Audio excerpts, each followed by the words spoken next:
नमस्कार दोस्तों, study with happiness में आप सभी का स्वागत है। और दोस्तों, आज के वीडियो में हम बात करेंगे जूनियर असिस्टेंट परीक्षा की। अगर आप हमारे चैनल पर नए हो तो चैनल को सब्सक्राइब कर लीजिए, क्योंकि गवर्नमेंट जॉब से रिलेटेड इन्फॉर्मेशन आपको हमारे चैनल के माध्यम से मिलती रहेगी। दोस्तों, एक कमेंट आया था और मुझे थोड़ा ज़रूरी लगा, इसलिए मैंने सोचा कि आप लोगों तक ये सूचना दी जाए। दोस्तों, जैसे कि आप लोगों को पता है कि अभी कनिष्ठ सहायक 2016, 17 और 19 ये तीनों ही परीक्षाएं पेंडिंग हैं। अभी कोई भी एक तरीके से फाइनलाइज नहीं हो पाया है। एक टाइपिंग बीच में स्टार्ट भी हुई थी, फिर उसे स्टॉप कर दिया गया। तो दोस्तों, अपील ये की गई है अभ्यर्थी की तरफ से कि यदि आपका 2016 या 17 में फाइनल सिलेक्शन हो जाता है, फाइनल की बात चल रही है दोस्तों, ऐसा नहीं है कि सिर्फ रिटन क्लियर। यदि आपका फाइनल सिलेक्शन हो जाता है और फिर 2019 में जब आपको बुलाया जाए टाइपिंग के लिए तो उसे ना जाएं। इसका मतलब यह है कि जो बाकी जो अभ्यर्थी होंगे उन्हें भी चांस मिलेगा। मगर दोस्तों, इन सब कामों में किसी को फोर्स नहीं किया जा सकता। मैं किसी को फोर्स करके ये नहीं कह सकता कि भाई नहीं, तुम्हें ऐसा करना ही पड़ेगा।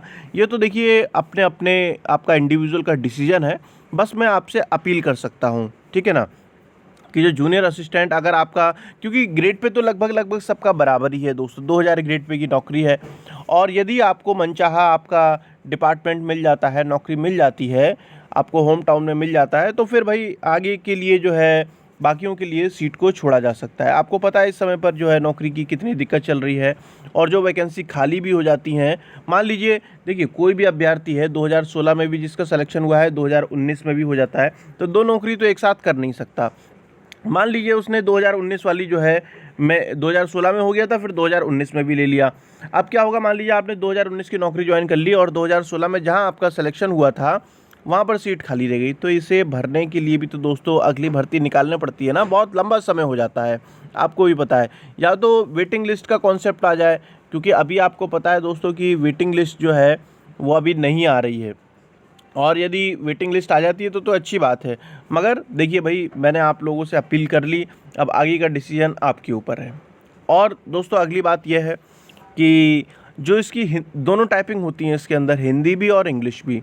कई अभ्यर्थी ऐसे हैं जो इंग्लिश की टाइपिंग में महारथी हैं, 50 की स्पीड, 60 की स्पीड, पता नहीं कितनी कितनी स्पीड जो है करके बैठे हुए हैं।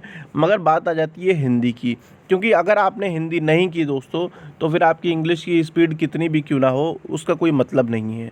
तो दोनों ही स्पीड आपकी अच्छी होनी चाहिए। हिंदी में आप अभी से करते रहें, और यहाँ पर फ़ॉन्ट में आपको चॉइस मिलेगी, चाहे तो आप कृतिदेव में भी कर सकते हैं और चाहे तो मंगल में भी कर सकते हैं।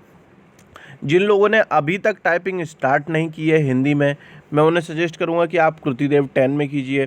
और यदि आप ऑलरेडी मंगल में करते हुए आ रहे हैं तो आप उसमें भी कर सकते हैं, क्योंकि यहाँ पर चॉइस है।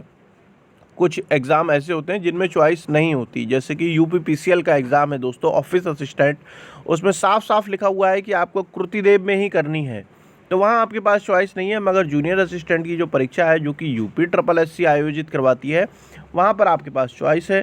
तो जैसा भी आपको, जिस भी फॉन्ट में आप कंफर्टेबल हो, उसमें जो है आप तैयारी कर सकते हैं।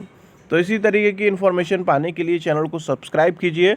और दोस्तों, सामान्य ज्ञान के मॉक टेस्ट की जो हमारी सीरीज़ चल रही है, इस समय स्टैटिक जीके करा रहे हैं। तो मंडे टू सैटरडे रात को 11 बजे डेली 50 प्रश्न आप लोगों को कराए जाते हैं, और वो एक तरीके का आपका रिवीजन है। बिना ऑप्शन की क्लास होती है दोस्तों, एक ऐसी क्लास जिसके अंदर ऑप्शन नहीं दिए जाते, यानी कि आपकी तैयारी जो है वो और भी बेहतर हो जाएगी।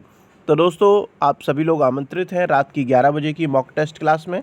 तो जल्द मिलेंगे हम नेक्स्ट वीडियो में, तब तक के लिए जय हिंद, जय भारत।